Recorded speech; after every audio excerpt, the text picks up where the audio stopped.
আসসালামু আলাইকুম। প্রথমে শুরু করতেছি মহান আল্লাহ তাআলার নামে। আজকে একটি কমন সমস্যা, যারা নতুন ল্যাপটপ কিনেন তারা এই সমস্যাটায় পড়লে অবশ্যই তাদের জন্য কঠিন মনে হয়। এই যে ক্যামেরা আসে না, সেই প্রবলেমটি চলুন ভিডিওতে দেখিয়ে দিচ্ছি। সর্বপ্রথম আপনি আপনার কম্পিউটার বা ল্যাপটপের এই যে ক্যামেরা অ্যাপটি ওপেন করে নেবেন। ক্যামেরা অ্যাপটি এই যে এখানে খুঁজে পাবেন আপনারা। ক্যামেরা অ্যাপটি ওপেন করার পর এই যে দেখতে পারতেছেন সমস্যাটি, একটু ওয়েট করেন। এই যে দেখতে পাচ্ছেন সমস্যাটি, এই ক্যামেরাটা ওপেন হচ্ছে না, যার জন্য আমি কোনো ছবিও তুলতে পারতেছি না। এই সমস্যাটি যদি আপনাদের দেখা দেয় তাহলে কি করবেন? তাহলে ভয় পাওয়ার কোনো কারণ নেই, আমি এটি সমাধানটি দেখিয়ে দিচ্ছি আপনাদেরকে।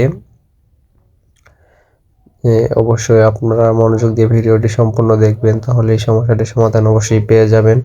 এই যে উপরের দিকে দেখতে পাচ্ছেন আপনারা, এখানে একটা দেখবেন ক্যামেরার উপরে একটা বাটন আছে, এটা যদি অন করে দেন তাহলেই আপনাদের অবশ্যই ক্যামেরাটি অন হয়ে যাবে। আপনারা চেক করবেন, যদি অফ থাকে এই ক্যামেরার বাটনটি, তাহলে অবশ্যই অন করে দিবেন।